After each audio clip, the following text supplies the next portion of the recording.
Honorable Principal Sunita Garu, ఈనాటి ముఖ్య అతిథి గౌరవనీయులు భారత మాజీ ప్రధానమంత్రి కీర్తిశేషుడు పివి నరసింహారావు గారి డాక్టర్ మరి వాణిదేవి ఎమ్మెల్సీ గారు, దేశపల్లి శ్రీనివాస్ గారు, దేవి ప్రసాద్ గారు, వెంకటరామరెడ్డి గారు, నందిని సీతారెడ్డి గారు, రామచంద్రరావు గారు. వారు పిలిస్తే మీటికి రాలేకపోయారు. వారు వస్తే చాలా సంతోషం. రెండు విషయాలు మాట్లాడితే చాలా బాగుంటుంటే మా లెక్చరర్ పాపయ్య గారు, రాఘవేంద్రరావు గారు. నేను పివి నాగేంద్రరావు అన్న పోలా, నేను పివి నాగేంద్రరావు కాదు, మామిడ నాగేంద్రరావు అన్నాడు. నేను పివి నాగేంద్రరావు అని పిలుస్తాను, ఎందుకంటే సబ్జెక్ట్ చెప్తాను. రవి కుమార్ గారు, సారంగపాణి గారు అక్కడ ఉన్నారు. మేము చదివే కాలంలో ప్రిన్సిపల్ భయపడడం, సారంగపాణికి భయపడతాం. అట్లా హడలుంటే ఆయన కథ. మన ఈనాడు అజయ్ గారు ఈరోజు పివి రాజేశ్వరరావు గారి 100 సంవత్సరాలు పూర్తిగా చేసుకున్న సందర్భంలో ఈ కుటుంబ సభ్యులందరినీ చూసే బాధ్యత కలిగినందుకు నమస్కారం. ఎందుకంటే నేను 8th వార్డు 1981లో రాజకీయ జీవితంలో 76లో నేను కేసీఆర్ ఇక్కడ అజయ్ మేమందరం కలిసి చదువుకున్నాం. అయితే అజయ్ గారు పత్రికల్లో పోయాడు, కేసీఆర్ రాజకీయాల్లో, నేను రాజకీయాల్లో వచ్చాను. కాబట్టి గడుపుతా ఉన్నాం. 1981లో నాకు అవకాశం దొరికింది కౌన్సిలర్గా నిలబడడానికి. నాకు మదన్మోహన్ గారు, నా గురువు అనంతుల మదన్మోహన్ గారు 4 సార్లు ఎమ్మెల్యే ఉంటే ఆయన నాకు టికెట్ లేకుండే. అంజయ్య గారు అన్నాడు, గెలిచినోడే మనం పెడతాను, మదన్ ఈ ఎలక్షన్ పెట్టి చేయకూడదు, ఆ గుర్తు ఈ గుర్తు అంటే మనం ఓడిపోతే చెప్పలేము అని చెప్పి గుర్తు లేకుండానే చెరువు పెట్టిన వాడే మనవాడు నాకు. అందుకోసము నాకు తక్కువ గుర్తు దొరికింది. మదన్మోహన్ గారు చెప్పిన తక్కువ గుర్తు చక్కగా పివి రాజేశ్వరరావు దగ్గరికి పోరా, ఆయన ఆశీర్వాదం తీసుకోవాలని చెప్పి చక్కగా అప్పుడు మా వాడకట్ట ఆ వాడకట్ట ఒకటే, కట్టెల వాడకట్ట ఉంటుంది.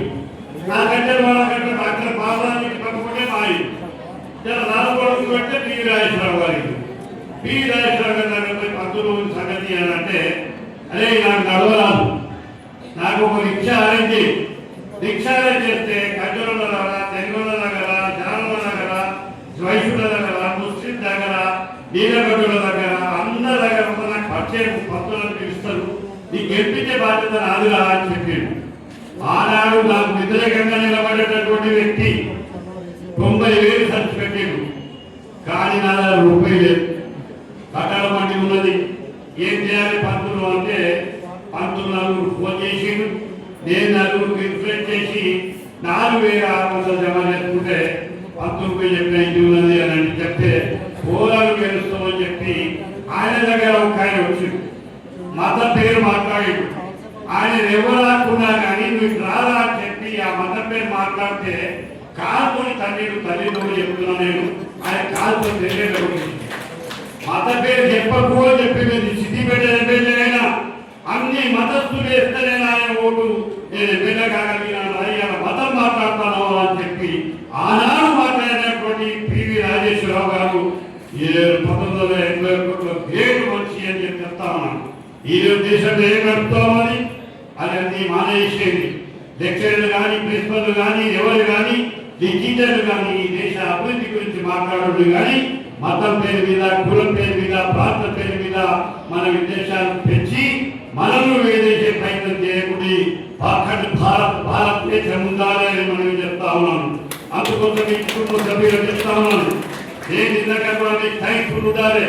వాళ్ళ తల్లి పివి రాజేశ్వరరావు గారి తల్లి ఇవాళ మా భార్య నాకు పిలిచి అయ్యా నువ్వు గెలుస్తావు తప్పకుండా అని చెప్పి ఆశీర్వాదం ఇచ్చినటువంటి వాళ్ళ భక్తులు, వాళ్ళ కన్నపోళ్ళు, ప్రాంతాలు ఆశీర్వాదం ఇస్తే తప్పకుండా వాళ్ళు ప్రార్థన చేస్తారు. మన మనం తెలుస్తాం కాబట్టి నేను అటువంటి వాడి కాబట్టి అక్కడ 2 టైమ్స్ కౌన్సిల్ అయినా. ఇప్పుడు నందిని సిద్ధారెడ్డి గారు చాలా మంది మాట్లాడారు. ఏమన్నారంటే మన కుటుంబ సభ్యులు వారసులు అన్నారు. పివి రాజేశ్వర వారసులు, నందిని సిద్ధారెడ్డి గారు ఏమన్నారు విద్యా వారసులు, నేను రాజకీయ వారసులు. 1980లో దాని తర్వాత finance corporation chairman Rajasekhara Reddy గారు క్యాబినెట్ ఇచ్చిండు.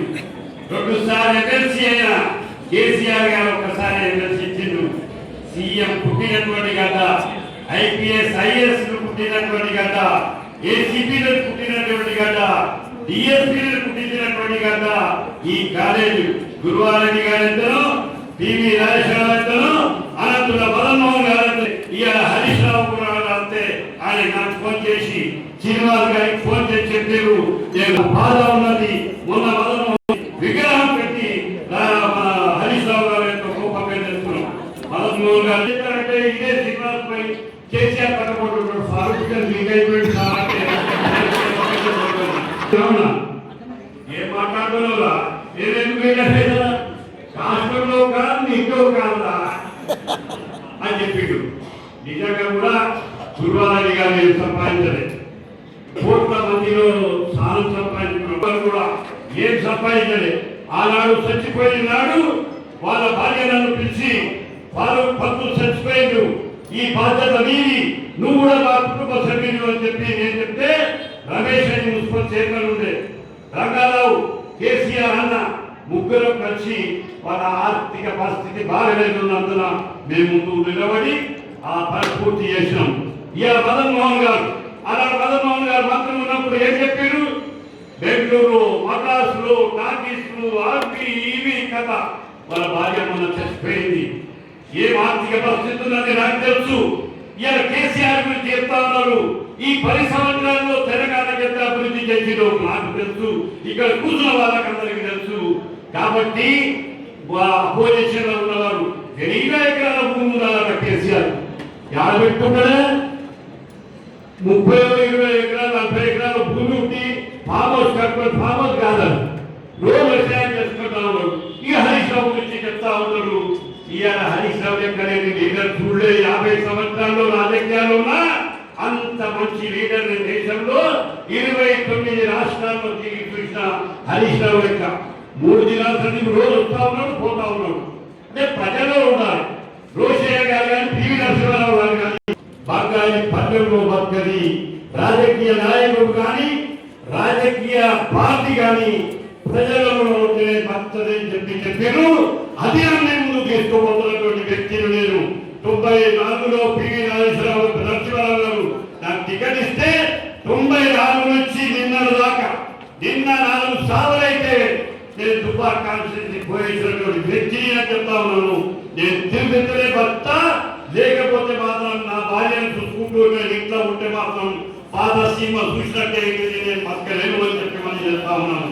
దయచేసి పివి రాజేశ్వరరావు గారికి 96 జీకుంటే పిలిచి కరెక్ట్ రామా 96 నంబర్ 19 అరే కూర్చోబెట్టుకుంటే కూర్చోబెట్టుకొని పోతుంటే అది బయట నరసింహ ముద్రాజ్ గారు డ్రైవర్ గా ఉండే ఆయన లీటర్ తీసుకోపు శ్రీమంతులు పనిచేస్తూ ఉండే.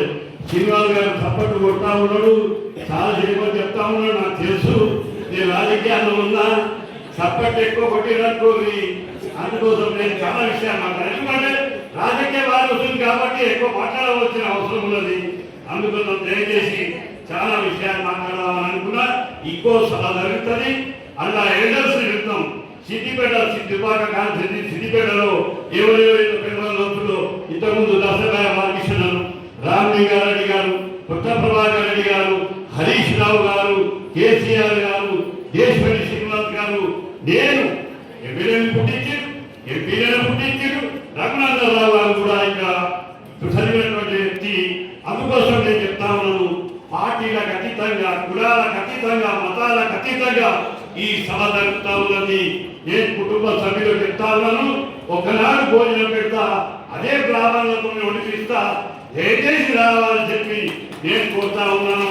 ఎందుకంటే మీరు మా నాన్న ఇచ్చారు కాబట్టి మీరు తప్పదేమని అనుకోగలగా నేను బ్రాహ్మణులు పెడతా, బ్రాహ్మణ ప్రసన్న పెడతా, తప్పకుండా భోజనానికి రావాల్సి నేను కోరుతూ ఈ అవకాశం ఇచ్చినటువంటి మీ అందరికీ నమస్కారం.